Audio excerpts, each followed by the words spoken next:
ଇୟୋବ ପୁସ୍ତକ ଅଧ୍ୟାୟ 1। ଶୈତାନ ଦ୍ୱାରା ଇୟୋବଙ୍କ ପ୍ରଲୋଭନ। ଉସ୍ ଦେଶରେ ଇୟୋବ ନାମକ ଜଣେ ବ୍ୟକ୍ତି ବାସ କରିଥିଲେ। ସେ ନିର୍ଦ୍ଦୋଷୀ ଓ ନୀତିନିଷ୍ଠ ଥିଲେ। ସେ ଈଶ୍ୱରଙ୍କ ପ୍ରତି ଭୟଭକ୍ତି ପ୍ରଦର୍ଶନ କରିଥିଲେ ଏବଂ ମନ୍ଦ କାର୍ଯ୍ୟରୁ ବିମୁଖ ହୋଇ ଜୀବନଯାପନ କରୁଥିଲେ। ତାଙ୍କଠାରୁ 7 ଜଣ ପୁତ୍ର ଓ 3 ଜଣ କନ୍ୟା ଜାତ ହେଲେ।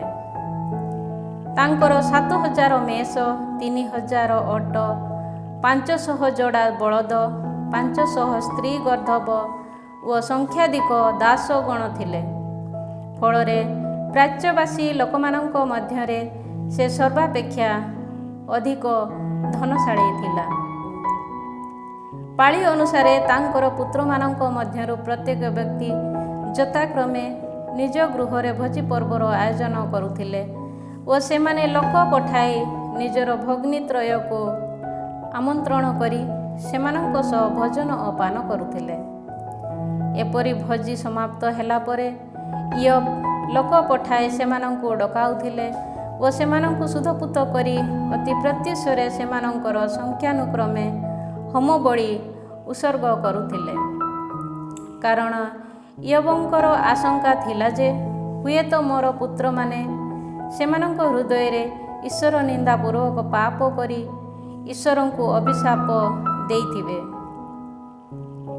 ପ୍ରତ୍ୟେକ ଭୋଜି ସତ୍କାରର ପର୍ଯ୍ୟାୟ ପରେ ଇୟୋବ ଏହିଭଳି କରିଥିଲେ। ଏକଦା ଈଶ୍ୱରଙ୍କ ପୁତ୍ରମାନେ ସେବା କାର୍ଯ୍ୟ କରିବା ପାଇଁ ପ୍ରଭୁଙ୍କ ସନ୍ନିଧାନରେ ବିଦ୍ୟମାନ ହେଲେ। ସେ ସମୟରେ ସେମାନଙ୍କ ଗହଣରେ ଶୈତାନ ମଧ୍ୟ ଉପସ୍ଥିତ ଥିଲା। ପ୍ରଭୁ ଶୈତାନକୁ ପଚାରିଲେ, ତୁମେ କେଉଁଠୁ ଆସୁଅଛ? ଉତ୍ତରରେ ସେ କହିଲା, ସମଗ୍ର ପୃଥିବୀ ତମାମ ପର୍ଯ୍ୟଟନ କରି ମୁଁ ଆସିଅଛି। ସେ ସମୟରେ ପ୍ରଭୁ ପୁନରାୟ ତାକୁ ପ୍ରଶ୍ନ କଲେ, ମୋର ଦାସ ଇୟୋବଙ୍କୁ ତୁ କ'ଣ ନିରୀକ୍ଷଣ କରିଅଛୁ? ତା ସଦୃଶ ନିର୍ଦ୍ଦୋଷୀ, ନୀତିନିଷ୍ଠ ଓ ଈଶ୍ୱରଙ୍କ ପ୍ରତି ଭୟଭକ୍ତି ପ୍ରଦର୍ଶନ କରି ମନ୍ଦ କାର୍ଯ୍ୟରୁ ବିମୁଖ ହୋଇ ରହୁଥିବା ଅନ୍ୟ କୌଣସି ବ୍ୟକ୍ତି ଭୂପୃଷ୍ଠରେ ଅଛି କି? ଉତ୍ତରରେ ଶୈତାନ ପ୍ରଭୁଙ୍କୁ କହିଲା, ଇୟୋବ କ'ଣ ଅକାରଣରେ ଈଶ୍ୱରଙ୍କ ପ୍ରତି ଭୟଭକ୍ତି ପ୍ରଦର୍ଶନ କରନ୍ତି? ତୁମେ କ'ଣ ତାଙ୍କ ଭବନ ଓ ତାଙ୍କ ସର୍ବସ୍ୱ ବସ୍ତୁ ପଦାର୍ଥର ଚତୁଃପାର୍ଶ୍ୱରେ ଏକ ବାଡ଼ ଦେଇ ସଂରକ୍ଷଣ କରିନାହଁ? ତାଙ୍କର ହସ୍ତକୃତ କାର୍ଯ୍ୟକଳାପକୁ ତୁମେ ଆଶୀଷ ପ୍ରଦାନ କରିଅଛ ଓ ଫଳରେ ତାଙ୍କର ସତ୍ତାଧିକାର ଭୂପୃଷ୍ଠରେ ପରିବର୍ତ୍ତିତ ହୋଇଅଛି। କିନ୍ତୁ ବର୍ତ୍ତମାନ ତୁମର ହସ୍ତ ବିସ୍ତାର କରି ତାଙ୍କର ସମସ୍ତ ଧନ ସମ୍ପଦକୁ ସ୍ପର୍ଶ କର, ତାହାହେଲେ ତୁମର ଦୃଷ୍ଟିଗୋଚରରେ ସେ ତୁମକୁ ଅଭିଶାପ ଦେବ ତୁମେ ଦେଖିବାକୁ ପାଇବ। ପ୍ରଭୁ ଶୈତାନଙ୍କୁ କହିଲେ, ଦେଖ, ତାର ସମସ୍ତ ବସ୍ତୁ ପଦାର୍ଥ ଉପରେ ମୁଁ ତୋତେ ଅଧିକାର ପ୍ରଦାନ କରୁଛି, କେବଳ ତା ବିରୁଦ୍ଧରେ ହସ୍ତ ବିସ୍ତାର କର ନାହିଁ। ଶୈତାନ ସହସା ପ୍ରଭୁଙ୍କ ସନ୍ନିଧାନରୁ ପ୍ରସ୍ଥାନ କଲା। ଦିନେ ଇୟୋବଙ୍କ ପୁତ୍ର କନ୍ୟାମାନେ ସେମାନଙ୍କ ଜ୍ୟେଷ୍ଠ ସହୋଦର ଗୃହରେ ଭୋଜନ ଓ ଦ୍ରାକ୍ଷାରସ ପାନ କରୁଥିଲେ। ସେ ସମୟରେ ଜଣେ ଦୂତ ଆସି ଇୟୋବଙ୍କୁ କହିଲା, ତୁମର ବଳଦ ସମୂହ ଚାଷ କରୁଥିଲେ ଓ ଗର୍ଦ୍ଧବ ସମୂହ ସେମାନଙ୍କ ପାର୍ଶ୍ୱରେ ଚରୁଥିଲେ। ସେ ସମୟରେ ସାବେୟମାନେ ଆକ୍ରମଣ କରି ତୁମର ଦାସମାନଙ୍କୁ ଖଡ୍ଗ ଧାରରେ ସଂହାର କଲେ ଓ ପଶୁ ସମୂହକୁ ଅପହରଣ କଲେ। ତୁମକୁ ଏହି ସମ୍ବାଦ ଜଣାଇବା ପାଇଁ କେବଳ ମୁଁ ରକ୍ଷା ପାଇଅଛି। ସେ ଏହିଭଳି କହୁଥିବା ବେଳେ ଅନ୍ୟ ଜଣେ ବ୍ୟକ୍ତି ଆସି କହିଲା, ଈଶ୍ୱରଙ୍କ ଅଗ୍ନି ଆକାଶମଣ୍ଡଳରୁ ପଡ଼ି ତୁମର ମେଷ ତଥା ଦାସମାନଙ୍କୁ ଦଗ୍ଧ କଲା। ତୁମକୁ ଏହି ସମ୍ବାଦ ଜଣାଇବା ପାଇଁ କେବଳ ମୁଁ ରକ୍ଷା ପାଇଅଛି। ସେ ଏହିଭଳି କହୁଥିବା ବେଳେ ଅନ୍ୟ ଜଣେ ବ୍ୟକ୍ତି ଆସି କହିଲା, 3 ଦଳ କାଲଦୀୟ ଆସି ଆକ୍ରମଣ କଲେ ଓ ତୁମର ଦାସମାନଙ୍କୁ ବଧ କଲା ପରେ ଓଟ ସମୂହକୁ ଅପହରଣ କଲେ। ତୁମକୁ ଏହି ସମ୍ବାଦ ଜଣାଇବା ପାଇଁ କେବଳ ମୁଁ ରକ୍ଷା ପାଇଅଛି। ସେ ଏହିଭଳି କହୁଥିବା ବେଳେ ଅନ୍ୟ ଜଣେ ଦୂତ ଆସି କହିଲା, ତୁମର ପୁତ୍ର ତଥା କନ୍ୟାମାନେ ସେମାନଙ୍କର ଜ୍ୟେଷ୍ଠ ସହୋଦରଙ୍କ ଗୃହରେ ଭୋଜନ ଓ ଦ୍ରାକ୍ଷାରସ ପାନ କରୁଥିଲେ। ସେ ସମୟରେ ଅକସ୍ମାତ୍ ମରୁ ପ୍ରାନ୍ତରରୁ ଗୋଟିଏ ଝଡ଼ ତୋଫାନ ପ୍ରବାହିତ ହୋଇ ଗୃହଟିର ଚାରି କୋଣରେ ଧକ୍କା ଦେଲା। ଫଳରେ ଗୃହଟି ସେହି ଯୁବା ବ୍ୟକ୍ତିମାନଙ୍କ ଉପରେ ଭାଙ୍ଗି ପଡ଼ିଲା ଓ ସେମାନେ ମୃତ୍ୟୁଭୋଗ କଲେ। ତୁମକୁ ଏହି ସମ୍ବାଦ ଜଣାଇବା ପାଇଁ କେବଳ ମୁଁ ରକ୍ଷା ପାଇଅଛି।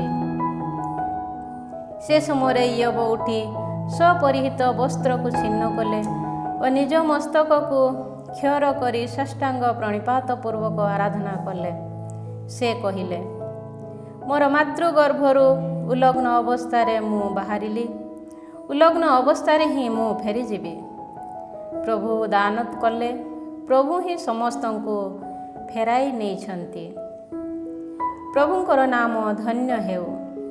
ଏ ସମସ୍ତ କାର୍ଯ୍ୟ ଯୋଗୁଁ ଇୟୋବ କୌଣସି ପାପ କଲେ ନାହିଁ କିମ୍ବା ପ୍ରଭୁଙ୍କ ବିରୁଦ୍ଧରେ ଅନ୍ୟାୟରୋପ ପୂର୍ବକ କୌଣସି ଅଭିଯୋଗ କଲେ ନାହିଁ। ଅଧ୍ୟାୟ 2। ଏହାପରେ ଈଶ୍ୱରଙ୍କ ପୁତ୍ରମାନେ ପୁନରାୟ ପ୍ରଭୁଙ୍କ ସନ୍ନିଧାନରେ ବିଦ୍ୟମାନ ହେଲେ। ସେମାନଙ୍କ ସହିତ ଶୈତାନ ମଧ୍ୟ ପ୍ରଭୁଙ୍କ ସନ୍ନିଧାନକୁ ଆସି ପହଞ୍ଚିଲା। ପ୍ରଭୁ ଶୈତାନକୁ ପଚାରିଲେ, ତୁ କେଉଁଠୁ ଆସୁଅଛୁ? ଉତ୍ତରରେ ଶୈତାନ କହିଲା, ସମଗ୍ର ପୃଥିବୀ ତମାମ ପର୍ଯ୍ୟଟନ କରି ମୁଁ ଆସିଅଛି। ତହୁଁ ପ୍ରଭୁ ପୁନରାୟ ତାକୁ ପ୍ରଶ୍ନ କଲେ, ମୋର ଦାସ ଇୟୋବକୁ ତୁ କ'ଣ ନିରୀକ୍ଷଣ କରିଅଛୁ? ତା ସଦୃଶ ନିର୍ଦ୍ଦୋଷୀ ନୀତିନିଷ୍ଠ ଓ ଈଶ୍ୱରଙ୍କ ପ୍ରତି ଭୟଭକ୍ତି ପ୍ରଦର୍ଶନ କରି ମନ୍ଦ କାର୍ଯ୍ୟରୁ ବିମୁଖ ହୋଇ ରହୁଥିବା ଅନ୍ୟ କୌଣସି ବ୍ୟକ୍ତି ଭୂପୃଷ୍ଠରେ ଅଛି କି? ଯଦିଓ ଅକାରଣରେ ତାକୁ ବିନାଶ କରିବା ପାଇଁ ତୁ ମୋତେ ପ୍ରରୋଚନା ଦେଇଥିଲୁ, ତଥାପି ସେ ତାର ନୀତିନିଷ୍ଠାକୁ ଦୃଢ଼ ଭାବେ ଧରି ରଖିଛି। ଶୈତାନ କହିଲା, ଚର୍ମ ପରିବର୍ତ୍ତେ ଚର୍ମ, ନିଜ ଜୀବନ ବିନିମୟରେ ମନୁଷ୍ୟ ଜୀବନ ନିଜର ସର୍ବସ୍ୱ ତ୍ୟାଗ କରିବ। ତୁମେ ବର୍ତ୍ତମାନ ତାର ଅସ୍ଥି ତଥା ମାଂସ ବିରୁଦ୍ଧରେ ହସ୍ତ ବିସ୍ତାର କର, ତାହାହେଲେ ତୁମର ଦୃଷ୍ଟିଗୋଚରରେ ସେ ତୁମକୁ ଅଭିଶାପ ଦେବେ। ସେ ସମୟରେ ପ୍ରଭୁ ଶୈତାନକୁ କହିଲେ, ଦେଖ, ମୁଁ ତାକୁ ତୋର ଅଧିକାରରେ ସମର୍ପଣ କରିଅଛି, କେବଳ ତାର ଜୀବନକୁ ରକ୍ଷା କର। ଏହାପରେ ଶୈତାନ ପ୍ରଭୁଙ୍କ ସନ୍ନିଧାନରୁ ପ୍ରସ୍ଥାନ କରି ଇୟୋବଙ୍କର ଆପାଦ ମସ୍ତକକୁ ବିଭତ୍ସ କ୍ଷତ ଦ୍ୱାରା ପ୍ରପୀଡ଼ିତ କରାଇଲା। ନିଜକୁ ଘଷିବା ପାଇଁ ସେ ଖଣ୍ଡିଏ ଖପରା ନେଇ ଭସ୍ମରେ ଯାଇ ବସିଲେ। ସେ ସମୟରେ ତାଙ୍କର ପତ୍ନୀ ତାଙ୍କୁ କହିଲା, ତୁମେ କ'ଣ ଆହୁରି ତୁମର ନୀତିନିଷ୍ଠାକୁ ଦୃଢ଼ ଧାରଣ କରିଅଛ? ଈଶ୍ୱରଙ୍କୁ ଅଭିଶାପ ଦେଇ ମୃତ୍ୟୁବରଣ କର। କିନ୍ତୁ ଇୟୋବ ତାଙ୍କୁ କହିଲେ, ନିର୍ବୋଧ ନାରୀ ସଦୃଶ ତୁମେ କଥାବାର୍ତ୍ତା କରୁଅଛ। ଈଶ୍ୱରଙ୍କ ହସ୍ତରୁ ଆମେ ଯଦି ସୁଖ ସୌଭାଗ୍ୟ ପ୍ରାପ୍ତ ହେଲୁ, ତେବେ ଆମେ କ'ଣ ଦୁର୍ଭାଗ୍ୟକୁ ମଧ୍ୟ ଗ୍ରହଣ କରିବା ନାହିଁ? ଏ ସମସ୍ତ କାର୍ଯ୍ୟ ଯୋଗୁଁ ଇୟୋବ ନିଜର ଅଧର ଦ୍ୱାରା କୌଣସି ପାପ କଲେ ନାହିଁ। ଇୟୋବଙ୍କ 3 ବନ୍ଧୁ। ଇୟୋବଙ୍କ ପ୍ରତି ସଂଘଟିତ ଅନିଷ୍ଟ କାର୍ଯ୍ୟର ସମ୍ବାଦ ପାଇ ତେମାନୀୟ, ଇଲିଫାସ୍, ସୁହିୟ, ବିଲଦାଦ, ନାମାଥିଆ, ସଫାର ପ୍ରଭୃତି ତାଙ୍କର ମିତ୍ରତ୍ରୟ ଶୋକ ପ୍ରକାଶ କରି ତାଙ୍କୁ ଆଶ୍ୱସ୍ତ କରିବା ପାଇଁ ସମ୍ମିଳିତ ଭାବେ ଆସିଲେ। ସୁଦୂରରୁ ତାଙ୍କୁ ଦେଖି ସେମାନେ ତାଙ୍କର ପରିଚୟ ପାଇଲେ ନାହିଁ। ସେମାନେ ଉଚ୍ଚ ସ୍ୱରରେ କ୍ରନ୍ଦନ କଲେ। ସେମାନେ ନିଜ ପରିହିତ ବସ୍ତ୍ର ଛିନ୍ନ କଲେ ଓ ଆକାଶ ଆଡ଼େ ନିଜ ନିଜର ମସ୍ତକ ଉପରେ ଧୂଳି ଛିଞ୍ଚିଲେ।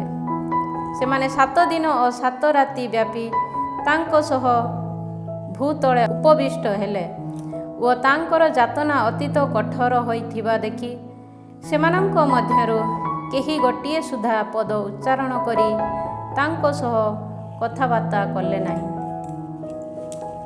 ଅଧ୍ୟାୟ 3। ଇୟୋବଙ୍କର ଅଭିଯୋଗ। ଏହାପରେ ଇୟୋବ ନିଜର ଜନ୍ମ ଦିବସକୁ ଅଭିଶାପ ଦେଇ କହିଲା ଆରମ୍ଭ କଲେ। ସେ କହିଲେ, ମୁଁ ଜନ୍ମଗ୍ରହଣ କରିଥିବା ଦିବସ ଅଭିଶପ୍ତ ହେଉ। ଏକ ପୁତ୍ର ସନ୍ତାନ ଗର୍ଭଧାରିତ ହୋଇଛି। ଏହିପରି କୁହାଯାଇଥିବା ରାତି ଅଭିଶପ୍ତ ହେଉ। ସେହି ଦିବସ ତମସାବୃତ ହେଉ।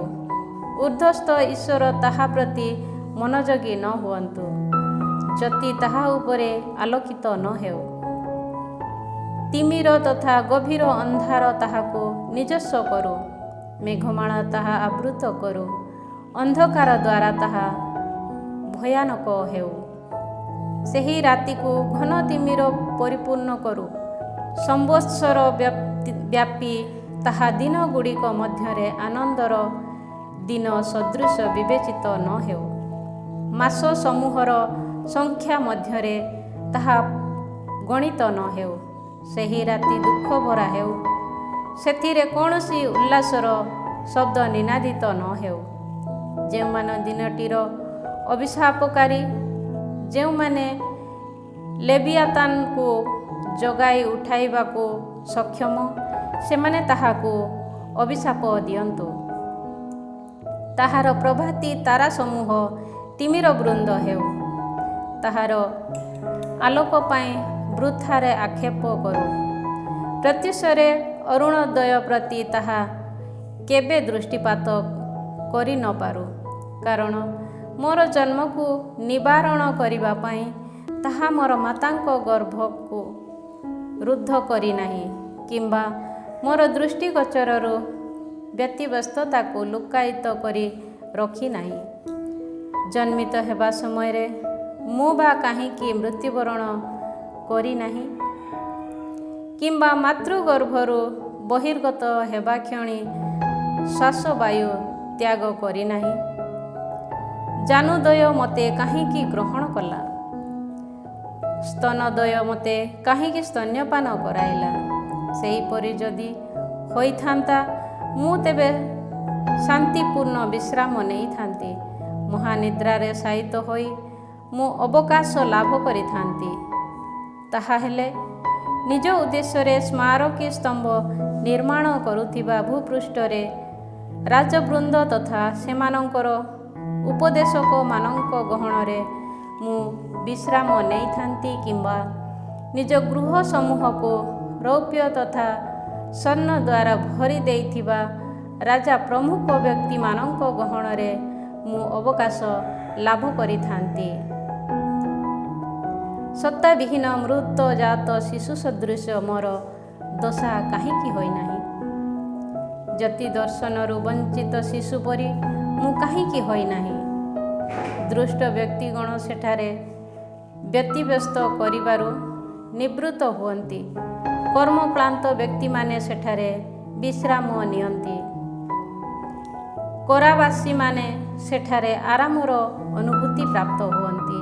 ସେମାନେ ସେଠାରେ କାରାଧ୍ୟକ୍ଷକମାନଙ୍କ ଆଦେଶ ସ୍ୱରରୁ ମୁକ୍ତ ଅଟନ୍ତି। ଛୋଟ ତଥା ବଡ଼ ସେଠାରେ ଅବସ୍ଥାନ କରନ୍ତି। ସେଠାରେ ଦାସତା ମୁନିବଙ୍କ ଅଧୀନରୁ ମୁକ୍ତି ପ୍ରାପ୍ତ ହୋଇଅଛି। ଦୀନ ବ୍ୟକ୍ତିକୁ ଆଲୋକ କାହିଁକି ବା ପ୍ରଦତ୍ତ? ମର୍ମାହତ ବ୍ୟକ୍ତିକୁ ଜୀବନ ବା କାହିଁକି ପୁରସ୍କୃତ? ସେ ମୃତ୍ୟୁବରଣ କରିବା ପାଇଁ ଆଗ୍ରହୀ, କିମ୍ବା ତାହା ପ୍ରାପ୍ତ ହେଉନାହିଁ। ଗୋପନରେ ସଞ୍ଚିତ ଧନ ସମ୍ପଦ ଅପେକ୍ଷା ଅଧିକ ଆଶାର ସହ ସେ ତାହା ଅନୁସନ୍ଧାନ କରେ। ସେମାନେ ଶ୍ମଶାନ ସ୍ଥାନର ପ୍ରାପ୍ତି ଯୋଗୁଁ ଅତ୍ୟାନନ୍ଦିତ ହୁଅନ୍ତି। ସେମାନେ କବରସ୍ଥଳୀରେ ପ୍ରବେଶ କରି ସାନନ୍ଦରେ ଚିତ୍କାର କରନ୍ତି। ଯାହାର ପଥ ଲୁକ୍କାୟିତ, ଯାହାକୁ ଈଶ୍ୱର ବାଡ଼ ଦ୍ୱାରା ଆବଦ୍ଧ କରନ୍ତି, ତା ପ୍ରତି ଆଲୋକ ବା କାହିଁକି ପ୍ରଦତ୍ତ? ଶୋକ ପ୍ରକାଶ ମୋର ଆହାର ସଦୃଶ ଅଟେ। ମୋର ଆର୍ତ୍ତନାଦ ଜଳ ସଦୃଶ ଢାଳି ଦିଆଯାଇଛି। ଯାହା ପ୍ରତି ମୁଁ ଭୀତତ୍ରସ୍ତ, ତାହା ମୋ ପ୍ରତି ସଂଘଟିତ। ଯାହା ପ୍ରତି ମୁଁ ଆତଙ୍କିତ, ତାହା ମୋ ପାଇଁ ସଂଘଟିତ। ମୋ ନିମନ୍ତେ ଆମୋଦ ନାହିଁ, ମୋ ସକାଶେ ଶାନ୍ତି ନାହିଁ, ମୋ ପ୍ରତି ବିଶ୍ରାମ ନାହିଁ, ସଙ୍କଟ ମୋ ଉପରେ ନିପତିତ। ଅଧ୍ୟାୟ 4। ଇଲିଫାସର ଭାଷଣ ଈଶ୍ୱରଙ୍କଠାରେ ଆସ୍ଥା ସ୍ଥାପନ। ଏହାପରେ ତେମାନୀୟ ଇଲିଫାସ ନିଜର ବକ୍ତବ୍ୟ କହିଲା, କେହି ଯଦି ତୁମ ସହ କଥା କହେ ତାହା କ'ଣ ତୁମର ଅନିଷ୍ଟ ହେବ? ତଥାପି କିଏ ବା ମୌନୀ ହୋଇ ରହିବ? ତୁମେ ସଂଖ୍ୟାଧିକ ବ୍ୟକ୍ତିଙ୍କୁ ଶିକ୍ଷୋପଦେଶ ଦେଇଅଛ, ଦୁର୍ବଳ ହସ୍ତ ସବୁକୁ ତୁମେ ଦୃଢ଼ୀଭୂତ କରିଅଛ। ଯିଏ ପଦସ୍ଖଳିତ, ତୁମର ବାକ୍ୟ ତାକୁ ଉତ୍ସାହିତ କରିଅଛି।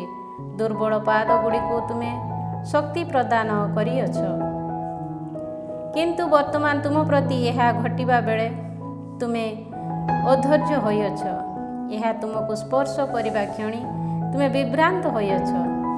ଈଶ୍ୱରଙ୍କ ପ୍ରତି ତୁମର ଭୟଭକ୍ତି ତୁମକୁ କ'ଣ ଆସ୍ଥା ପ୍ରଦାନ କରୁନାହିଁ? ତୁମ ମାର୍ଗାବଳୀର ନୀତିନିଷ୍ଠା ତୁମକୁ କ'ଣ ପ୍ରତ୍ୟାଶା ପ୍ରଦାନ କରୁନାହିଁ? ନିର୍ଦ୍ଦୋଷ ବ୍ୟକ୍ତି କେବେ ହେଁ ବିନଷ୍ଟ ହୋଇଥିବା ବିଷୟ ତୁମେ ସ୍ମରଣ କରୁଅଛ କି?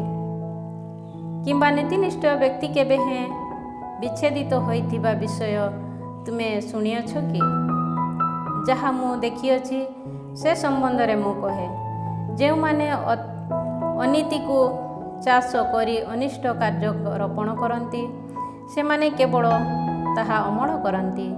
ଈଶ୍ୱରଙ୍କର ନିଶ୍ୱାସ ଦ୍ୱାରା ସେମାନେ ବିଧ୍ୱସ୍ତ ହୁଅନ୍ତି, ତାହାଙ୍କର କ୍ରୋଧାଗ୍ନିରେ ସେମାନେ ଦଗ୍ଧୀଭୂତ ହୁଅନ୍ତି। ସିଂହର ଗର୍ଜନ, ହିଂସ୍ର ସିଂହର ଭୀଷଣ ଗର୍ଜନ, ସିଂହ ଶାବକମାନଙ୍କ ଦନ୍ତ ସମୂହ ଭଗ୍ନ ହୋଇଅଛି। ଶିକାର ପ୍ରାପ୍ତ ନ ହୋଇ ଶକ୍ତିଶାଳୀ ସିଂହ ବିନଷ୍ଟ ହୁଏ। ସିଂହଟିର ଶାବକମାନେ ବିକ୍ଷିପ୍ତ ହୁଅନ୍ତି। ମୁଁ ଏକ ରହସ୍ୟ ବାକ୍ୟ ଶୁଣିଲି, ତାହାର ମୃଦୁ ସ୍ୱର ମୋର କର୍ଣ୍ଣଗୋଚର ହେଲା। ମନୁଷ୍ୟ ନୈଶ ଦର୍ଶନ ଦେଖୁଥିବା ବେଳେ, ଗଭୀର ନିଦ୍ରାରେ ଶୟନ କରୁଥିବା ସମୟରେ ମୁଁ ଆତଙ୍କ ତଥା କମ୍ପନରେ ଅଭିଭୂତ ହେଲି। ମୋର ଅସ୍ଥି ସକଳ ପ୍ରକମ୍ପିତ ହେଲା। ଏକ ଆତ୍ମା ମୋର ମୁଖ ଉପରେ ଧୀର ତଥା ସ୍ୱଚ୍ଛନ୍ଦ ଭାବେ ଗମନ କଲା। ମୋ ଶରୀର ଲୋମ ସବୁ ଟାଙ୍କୁରି ଉଠିଲା, ତାହା ନିଶ୍ଚଳ ରହିଲା। କିନ୍ତୁ ମୁଁ ତାହାର ରୂପକୁ ଚିହ୍ନି ପାରିଲି ନାହିଁ। ମୋର ଦୃଷ୍ଟିରେ ଏକ ରୂପ ବିଦ୍ୟମାନ ହେଲା। ନୀରବତା ବିରାଜୁଥିଲା। ସେ ସମୟରେ ମୁଁ ଏକ ସ୍ୱର ଶୁଣିଲି, ଈଶ୍ୱରଙ୍କ ସନ୍ନିଧାନରେ କୌଣସି ନଶ୍ୱର ମନୁଷ୍ୟ ନୀତିନିଷ୍ଠ ହୋଇପାରିବ କି? ନିଜ ସ୍ରଷ୍ଟାଙ୍କ ସନ୍ନିଧାନରେ ମନୁଷ୍ୟ ନିଷ୍କଳଙ୍କ ହୋଇପାରିବ କି? ତାହାଙ୍କ ଦାସମାନଙ୍କଠାରେ ସୁଦ୍ଧା ସେ ଆସ୍ଥା ସ୍ଥାପନ କରନ୍ତି ନାହିଁ। ତାହାଙ୍କ ଦେବଦୂତମାନଙ୍କୁ ସେ ଦୋଷାରୋପ କରନ୍ତି। ତାହା ହେଲେ ଯେଉଁମାନେ ମୃତ୍ତିକା ନିର୍ମିତ ଗୃହଗୁଡ଼ିକରେ ଅବସ୍ଥାନ କରନ୍ତି, ଯେଉଁମାନେ ଧୂଳିରୁ ଉଦ୍ଭବ ହୋଇଛନ୍ତି, ଯେଉଁମାନେ କୀଟ ସଦୃଶ ଅନାୟାସରେ ବିଧ୍ୱସ୍ତ ହୁଅନ୍ତି, ସେମାନଙ୍କଠାରେ କେତେ ଅଧିକ ପରିମାଣରେ ଦୋଷ ଦେଖାଯାଏ ନାହିଁ? ପ୍ରଭାତ ତଥା ପ୍ରଦୋଷ ମଧ୍ୟରେ ସେମାନେ ବିନାଶ ହୁଅନ୍ତି। ସେମାନେ ଚିରକାଳ ସକାଶେ ଅଦୃଶ୍ୟ ହୁଅନ୍ତି। କେହି କେବେ ସେଥିପାଇଁ ଗୁରୁତ୍ୱ ଦିଏ ନାହିଁ। ସେମାନଙ୍କର ଶିବିର ରଜ୍ଜୁ ଛିଣ୍ଡା ଯିବା ସମୟରେ ସେମାନେ କ'ଣ ମୃତ୍ୟୁବରଣ କରନ୍ତି ନାହିଁ? ସେମାନେ ପ୍ରଜ୍ଞାର ଅଭାବ ଯୋଗୁଁ ମୃତ୍ୟୁ ମୁଖରେ ପଡ଼ନ୍ତି। ଅଧ୍ୟାୟ 5। ବର୍ତ୍ତମାନ ତୁମେ ଡାକ ଦିଅ, ତୁମକୁ ଉତ୍ତର ଦେବା ପାଇଁ କିଏ ବା ଅଛନ୍ତି? ତୁମେ କେଉଁ ପବିତ୍ରମାନଙ୍କଠାରେ ଆସ୍ଥା ସ୍ଥାପନ କରିବ? ବିରକ୍ତି ପ୍ରକାଶ ମୂଢ଼କୁ ଅବଶ୍ୟ ନିଧନ କରେ। ଈର୍ଷା ସରଳ ମନା ବ୍ୟକ୍ତିଙ୍କୁ ବଦ୍ଧ କରେ। ମୂଢ଼ ବ୍ୟକ୍ତି ଚେର ମାଡ଼ିବାର ମୁଁ ଦେଖିବାକୁ ପାଇଛି। ତତ୍କ୍ଷଣାତ୍ ମୁଁ ତାର ବସତି ସ୍ଥାନକୁ ଅଭିଶାପ ଦେଲି। ତାର ପୁତ୍ରମାନେ ନିରାପଦ ଠାରୁ ଦୂରରେ ଅବସ୍ଥାନ କରନ୍ତି। ସେମାନେ ଦ୍ୱାର ସମୀପରେ ବିଧ୍ୱସ୍ତ ହୁଅନ୍ତି। ସେମାନଙ୍କୁ ରକ୍ଷା କରିବା ପାଇଁ କେହି ନାହିଁ। କ୍ଷୁଧାର୍ତ୍ତର ବ୍ୟକ୍ତିମାନେ ତାର ଫସଲକୁ ଆହାର କରନ୍ତି। କଣ୍ଟକ ସମୂହ ମଧ୍ୟରୁ ସୁଦ୍ଧା ସେମାନେ ତାହା ସଂଗ୍ରହ କରନ୍ତି। ତୃଷାତୁର ବ୍ୟକ୍ତିମାନେ ତାର ଧନ ସମ୍ପଦ ପାଇଁ ଆକାଙ୍କ୍ଷିତ ହୁଅନ୍ତି, କାରଣ ଧୂଳିରୁ ଯାତନା ଉଦ୍ଭବ ହେଉ ନାହିଁ କିମ୍ବା ଭୂମିରୁ ଦୁଃଖ ଅଙ୍କୁରିତ ହେଉ ନାହିଁ। ଅଗ୍ନିକଣା ଯେପରି ଊର୍ଦ୍ଧ୍ୱାଭିମୁଖୀ ଉଡ଼ିଯାଏ, ସେହିପରି ମନୁଷ୍ୟ କଷ୍ଟ ପାଇଁ ଜାତ। ମୁଁ ଯଦି ତୁମ ଭଳି ହୋଇଥାନ୍ତି, ତେବେ ମୁଁ ଈଶ୍ୱରଙ୍କୁ ସନ୍ଧାନ କରିଥାନ୍ତି ଓ ଈଶ୍ୱରଙ୍କ ହସ୍ତରେ ମୋର ବିଷୟ ନ୍ୟସ୍ତ କରିଥାନ୍ତି। ସେ ମହାନ ଓ ଅନନୁସନ୍ଦେହୀ କାର୍ଯ୍ୟ କରନ୍ତି। ସେ ଅନେକ ଉଦ୍ଭୁତ କର୍ମ କରନ୍ତି। ସେ ଭୂପୃଷ୍ଠରେ ବୃଷ୍ଟିପାତ କରନ୍ତି, କ୍ଷେତ ମଧ୍ୟକୁ ଜଳ ପ୍ରବାହିତ କରନ୍ତି। ସେ ଦିନହୀନମାନଙ୍କୁ ଉନ୍ନୀତ କରନ୍ତି ଓ ବିଳାପକାରୀମାନଙ୍କୁ ସୁରକ୍ଷିତାବସ୍ଥାକୁ ଆନୟନ କରନ୍ତି। ସେ ଧୂର୍ତ୍ତ ବ୍ୟକ୍ତିମାନଙ୍କର କୌଶଳକୁ ବ୍ୟର୍ଥ କରନ୍ତି, ଫଳରେ ସେମାନଙ୍କର ହସ୍ତ ଜୟଯୁକ୍ତ ହୁଏ ନାହିଁ। ସେ ଜ୍ଞାନୀମାନଙ୍କୁ ସେମାନଙ୍କ ଧୂର୍ତ୍ତତାରେ ଜଡ଼ିତ କରନ୍ତି ଓ କୁଟିଳ ବ୍ୟକ୍ତିମାନଙ୍କର ଯୋଜନାକୁ ଶୀଘ୍ର ବିନାଶ କରନ୍ତି। ସେମାନେ ଦିବାକାଳରେ ତିମିରାବୃତ ହୁଅନ୍ତି। ମଧ୍ୟାହ୍ନ ସମୟରେ ରାତ୍ରି ସଦୃଶ ସେମାନେ ଦରାଣ୍ଡି ଦରାଣ୍ଡି ଯାଆନ୍ତି। କିନ୍ତୁ ସେ ପିତୃହୀନମାନଙ୍କୁ ସେମାନଙ୍କର ମୁଖରୁ ରକ୍ଷା କରନ୍ତି ଓ ନିର୍ବୋଧମାନଙ୍କୁ ଶକ୍ତିଶାଳୀମାନଙ୍କର ହସ୍ତରୁ ଉଦ୍ଧାର କରନ୍ତି। ଏହିପରି ଦରିଦ୍ରମାନଙ୍କର ଆଶା ରହିଛି ଓ ଅନୀତି ନିଜ ମୁଖ ରୁଦ୍ଧ କରୁଛି। ଈଶ୍ୱର ଯାହାକୁ ଭର୍ତ୍ସନା କରନ୍ତି, ସେ ଧନ୍ୟ। ସୁତରାଂ ସର୍ବଶକ୍ତିମାନଙ୍କର ଶାସନ ପ୍ରତି ଅବଜ୍ଞା କର ନାହିଁ, କାରଣ ସେ ଆଘାତ କରନ୍ତି କିନ୍ତୁ ଫିତାରେ ବାନ୍ଧିବେ। ସେ ପ୍ରହାର କରନ୍ତି କିନ୍ତୁ ତାହାର ହସ୍ତ ଆରୋଗ୍ୟ କରିବ। ସେ ତୁମକୁ 6 ଗୋଟି ସଙ୍କଟରୁ ମୁକ୍ତ କରିବେ, କିନ୍ତୁ ସପ୍ତମରେ ଅନିଷ୍ଟ ତୁମକୁ ସ୍ପର୍ଶ କରିବ ନାହିଁ। ଦୁର୍ଭିକ୍ଷ ସମୟରେ ସେ ତୁମକୁ ମୃତ୍ୟୁରୁ ଉଦ୍ଧାର କରିବେ ଓ ଯୁଦ୍ଧ କାଳରେ ସେ ତୁମକୁ ଖଡ୍ଗରୁ ରକ୍ଷା କରିବେ। ତୁମେ ଜିହ୍ୱାର ପ୍ରହାରରୁ ସୁରକ୍ଷିତ ହୋଇ ରହିବ ଓ ବିନାଶ ଘଟିବା ସମୟରେ ତୁମେ ଭୀତ ହେବ ନାହିଁ। ବିନାଶ ତଥା ଦୁର୍ଭିକ୍ଷ ଘଟିବା ବେଳେ ତୁମେ ହାସ୍ୟ କରିବ ଓ ପୃଥିବୀର ବନ୍ୟପଶୁମାନଙ୍କୁ ତୁମେ ଭୟ କରିବ ନାହିଁ। ତୁମେ କ୍ଷେତସ୍ଥିତ ପଥର ସହ ସନ୍ଧି ସାଲିସ କରିବ। ତୁମେ କ୍ଷେତସ୍ଥିତ ବନ୍ୟପଶୁମାନଙ୍କ ସହ ଶାନ୍ତିପୂର୍ଣ୍ଣ ଜୀବନଯାପନ କରିବ। ତୁମର ତମ୍ବୁ ସୁରକ୍ଷିତ ଅଟେ, ତୁମେ ଏହା ହୃଦୟଙ୍ଗମ କରିବ। ତୁମର ପଶୁଶାଳାକୁ ପରିଦର୍ଶନ କରି ସେଥିରୁ କିଛି ହିଁ ନଷ୍ଟ ହୋଇଥିବା ଦେଖିବାକୁ ପାଇବ ନାହିଁ। ତୁମର ବଂଶଧରମାନେ ସଂଖ୍ୟାଧିକ, ତୁମେ ଏହା ହୃଦବୋଧ କରିବ ଓ ତୁମର ସନ୍ତାନମାନେ ଭୂମିର ତୃଣ ସଦୃଶ ବୃଦ୍ଧିପ୍ରାପ୍ତ ହେବା ତୁମେ ଜାଣି ରଖିବ। ଯଥାକାଳେ ଶସ୍ୟ ବିଡ଼ା ଯେପରି ଖଳା ସ୍ଥାନକୁ ଅଣାଯାଏ, ତୁମେ ସେହିପରି ପୂର୍ଣ୍ଣ ବାର୍ଦ୍ଧକ୍ୟାବସ୍ଥାରେ କବରକୁ ଆସିବ। ଆମେ ଏ ସମସ୍ତ ନିରୀକ୍ଷଣ କରିଅଛୁ, ଏହା ସତ୍ୟ। ଶୁଣ, ଏହା ତୁମର ମଙ୍ଗଳ କରିବ, ଏହା ଜାଣ। ଅଧ୍ୟାୟ 6। ଇୟୋବଙ୍କ ପ୍ରତ୍ୟୁତ୍ତର।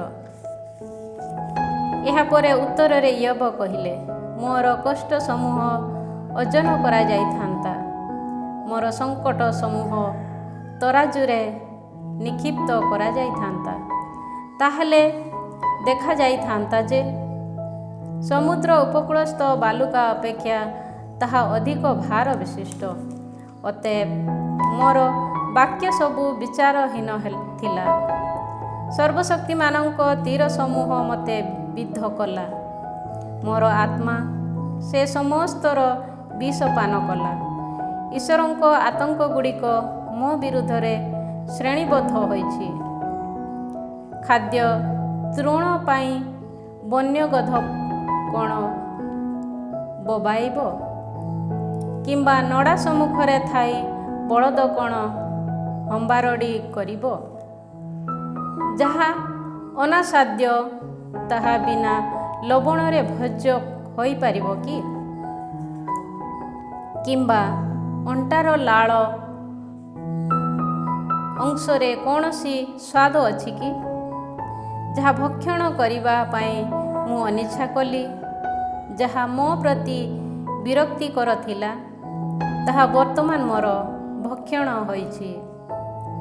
ମୋର ନିବେଦନ ଯଦି ସଫଳ ହୋଇଥାନ୍ତା, ଈଶ୍ୱର ଯଦି ମୋର ଅଭିଳାଷକୁ କାର୍ଯ୍ୟକାରୀ କରିଥାନ୍ତେ, ତେବେ ବିନାଶ କରିବା ପାଇଁ ଈଶ୍ୱର ସଦୟ ହୋଇଥାନ୍ତେ।